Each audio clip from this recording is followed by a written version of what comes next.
बिस्मिल्लाहिर्रहमानिर्रहीम। अस्सलाम वालेकुम। मैं गौहर भट्ट आपकी खिदमत में हाजिर हूँ। और इमरान खान ने अपनी तमाम तर नाकामियों का ज़िम्मेदार अदलिया को करार दे दिया है। करप्शन के हवाले से जब वो आज कौम से बराह रास्त सवाल ले रहे थे, वैसे तो वो सवाल जो होते हैं ना वो बड़े सिलेक्टेड किस्म के सवाल होते हैं, लेकिन फिर भी कभी कोई शय हो जाती है। और अगर खान साहब जैसा बोंगा करेक्टर बैठा हो जो बोंगी मारता रहा हो तो उससे फिर कोई ना कोई बात ऐसी स्लिप हो जाती है। आज इमरान खान साहब से करप्शन ख़त्म नहीं हुई, इस बारे में बात की गई तो उन्होंने कहा जी मैं तो करप्शन अकेला ख़त्म नहीं कर सकता, ये अदलिया का काम है, अदलिया को करना चाहिए। फिर उन्होंने मिसाल दी कि देखें नवाज शरीफ जो है हमने उसको बाहर भेजने के लिए 7 अरब रुपये जो है ना उसका बॉन्ड मांगा था तो अदलिया ने उसको वैसे ही भेज दिया। अच्छा ओ भाईजान, आप अकेले ख़त्म नहीं कर सकते तो फिर पहले नारे काली मारे सन। अब असल में इमरान खान ये कहना चाह रहे हैं कि मुझे अदलिया भी अच्छी नहीं मिली, यानी ये उनको हर चीज़ जो है ना वो अपने सिवा हर किसी को भी कोई भी हो उसको बुरा समझते हैं, उसको नाअहल समझते हैं और उसको जो है वो कमअकल समझते हैं, ख़ुद को वो सबसे बेहतरीन इंसान समझते हैं। मुझे तो ख़तरा ये है कि किसी दिन वो अपने आप को वली का दर्जा न दे बैठे, यानी इस हद तक वो खुद पसंदी का शिकार है। वैसे ये एक बीमारी होती है इंसानी जहन के अंदर, और मुझे अब उसका नाम भूल गया है कि इंसान खुद को सबसे बरतर समझता है। सुपीरियरिटी कम्प्लेक्स का शिकार हैं खान साहब, और इसी वजह से वो अपनी तमाम नाकामियाँ, तमाम बुराइयाँ, तमाम नालायकियाँ, तमाम नाअहलियाँ दूसरों पर डालते चले जाते हैं। आज एक बड़ा ज़बरदस्त सवाल हुआ, एक ख़ातून थी कोई, उन्होंने कॉल किया, उन्होंने कहा कि खान साहब बात यह है कि जितनी महंगाई है, जिस तरह से अशिया ज़रूरिया जो हैं वो बहुत ज़्यादा आगे बढ़ गई हैं, उनकी कीमतें आसमान पे चली गई हैं, हमारे लिए बच्चों की फ़ीस अदा करना बड़ा मुश्किल हो गया है। तो ये या तो इसको कम कर दें या फिर इजाज़त दे दें कि जो आप कहते हैं घबराना नहीं तो हमें घबराने की इजाज़त दे दें। यानी ये वो सवाल था जिस पर खान साहब जो है ना वो थोड़ी देर के लिए ऐसा करके बंदे ने झटकाया नहीं वाहिदा, तो फिर खान साहब ने मुस्करा के उसका बहरहाल एक बोंगा सा जवाब दिया।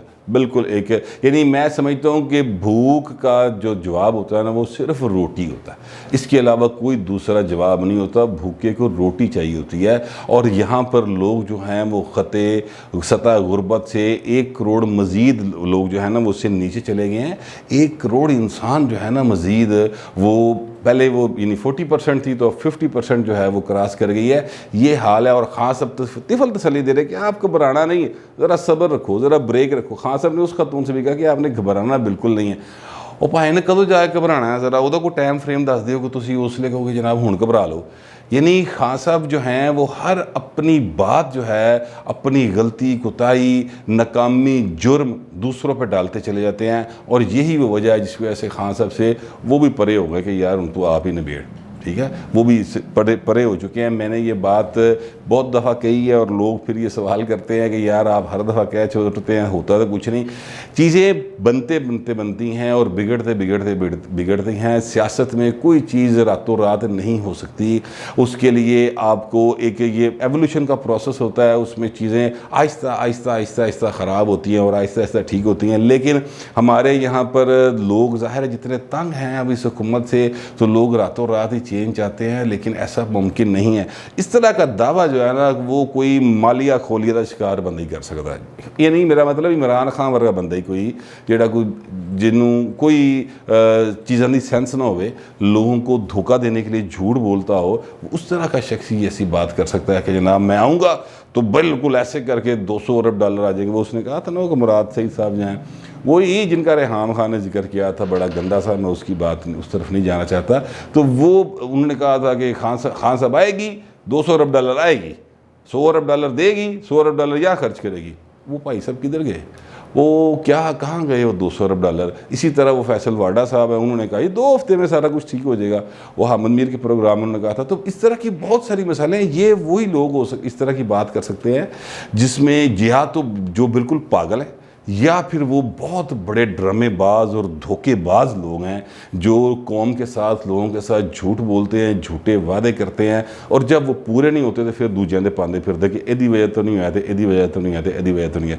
जितना साथ इस्टेब्लिशमेंट ने इमरान खान का दिया है, आप यकीन करें कि अगर इतना साथ इस्टेब्लिशमेंट जो है वो एक आम आदमी का, जो बिल्कुल इसका सियासत से कोई ताल्लुक ना हो, जो मेहनत मजदूरी करने वाला आदमी हो, उसका दे देना, तो वो भी खान साहब से अच्छा परफॉर्म कर ले। लेकिन खान साहब की परफॉर्मेंस के ऊपर तो बस सारी पीटने को दिल करता है। बहरहाल आज वो जो मैंने पहले बात की थी कि खान साहब जो हैं कब तक इक़्तिदार में रहेंगे, तो मैंने कहा था कि जब तक पीडीएम अपनी बचगाना सियासत से बाहर नहीं आती और जब तक इमरान खान मुस्लिम लीग नवाज़ और जो है अपना मौलाना फजलुर रहमान और दीगर यानी पीपल्स पार्टी भी इवन वो बालग सियासत नहीं करती, बालग नज़री का सबूत नहीं देती, तब तक खान साहब जो हैं वो पाकिस्तान के अवाम पर मुसल्लत रहेंगे।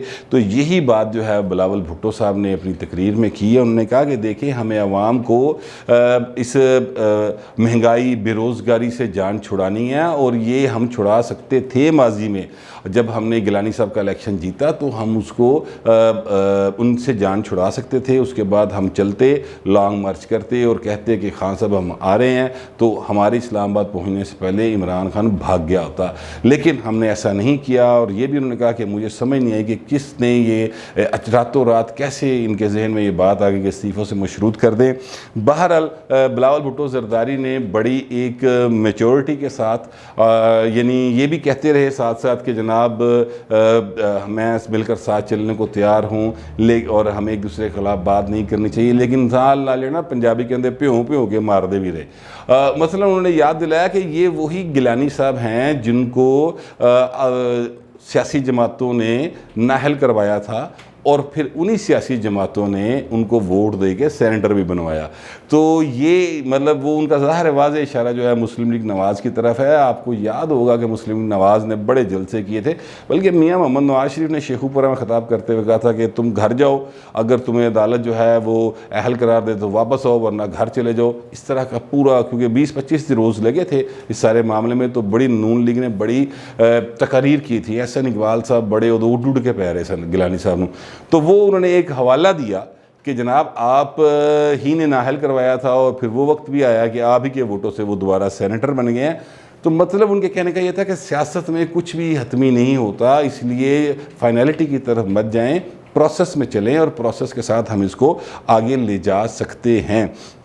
उन्होंने ये कहा कि मैं सीईसी के इजलास में इस्तीफ़ों के हवाले से फिर बात लेके जाऊंगा कि भाई पीडीएम वाले कहते हैं इस्तीफ़े दें, और मैं वहाँ पर बात भी करूँगा, लेकिन वो वहाँ पे जो फैसला होगा सीईसी का वो हम उनको बता देंगे। लेकिन फिर मैं कहता हूँ कि हमें इमरान खान की अपोजिशन करनी है, अपोजिशन को अपोजिशन की अपोजिशन नहीं करनी चाहिए। ये बात वो पहले भी कह चुके हैं और उन्होंने दोबारा आज उस बात को रिपीट भी किया।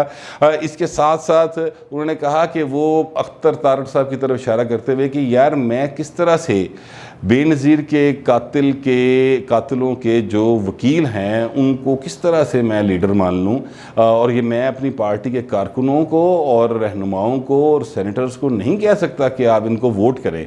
ये मेरे लिए प्रॉब्लम है, ये हमारे जो दोस्त हैं उनको समझने की ज़रूरत है। साथ ही उन्होंने कहा कि देखिए, मैं ये कहता हूँ कि अगर मिल के लड़ना है तो भी लड़ते हैं, अगर मुझे अलग भी लड़ना पड़ा तो मैं अलग भी लड़ूंगा, लेकिन मैं इमरान खान को किसी सूरत तस्लीम नहीं करता। इस सिलेक्टेड हुकूमत को घर भेज के दम लूँगा।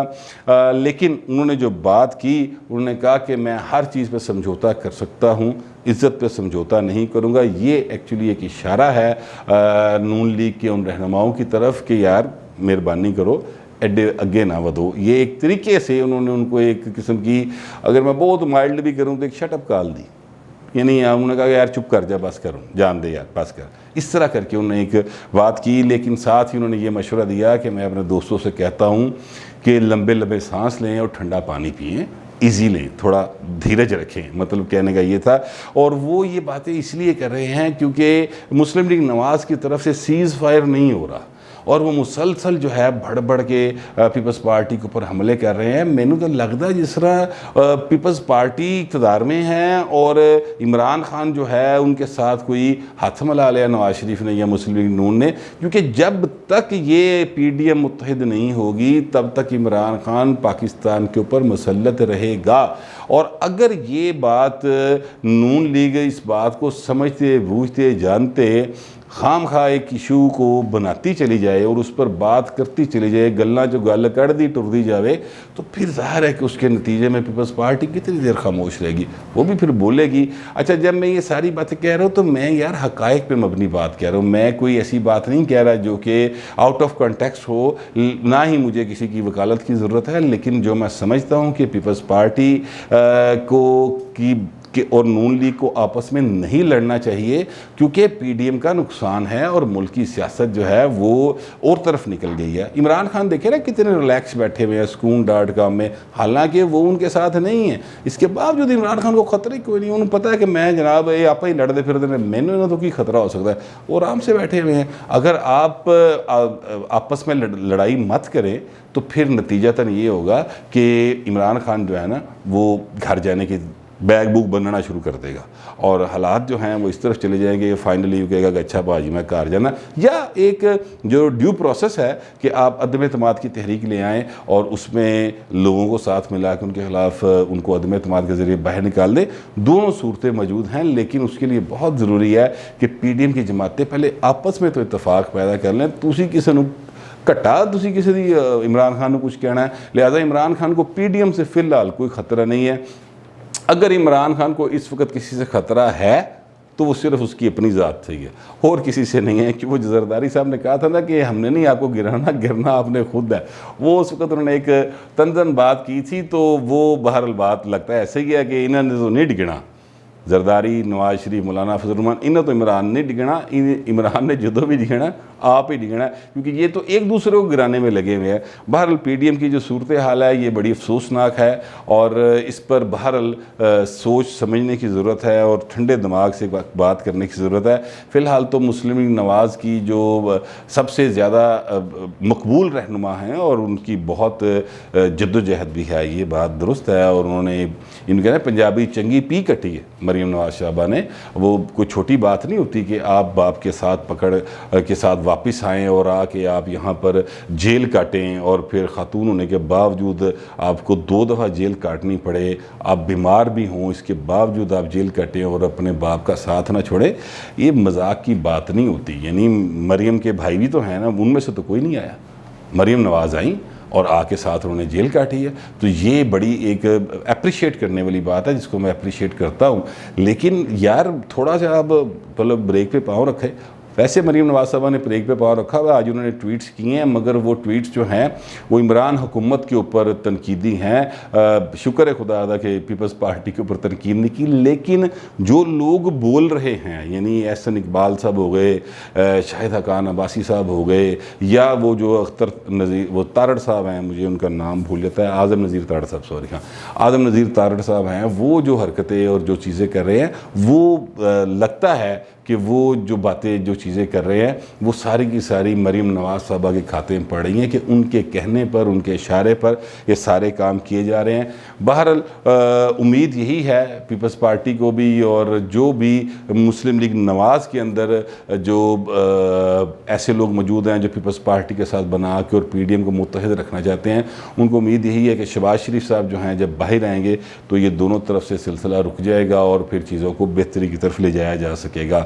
अब वो आने वाला वक्त बताएगा कि किस तरह से इनको किया जाएगा। मरीम नवाज साहबा ख़ुद तो ट्वीट नहीं कर रही, लेकिन जो उनके करीबी रहनुमा हैं जिस तरह की वो बातें करते हैं वो पीपल्स पार्टी को फिर चुभती हैं तो फिर वो भी बोल देने।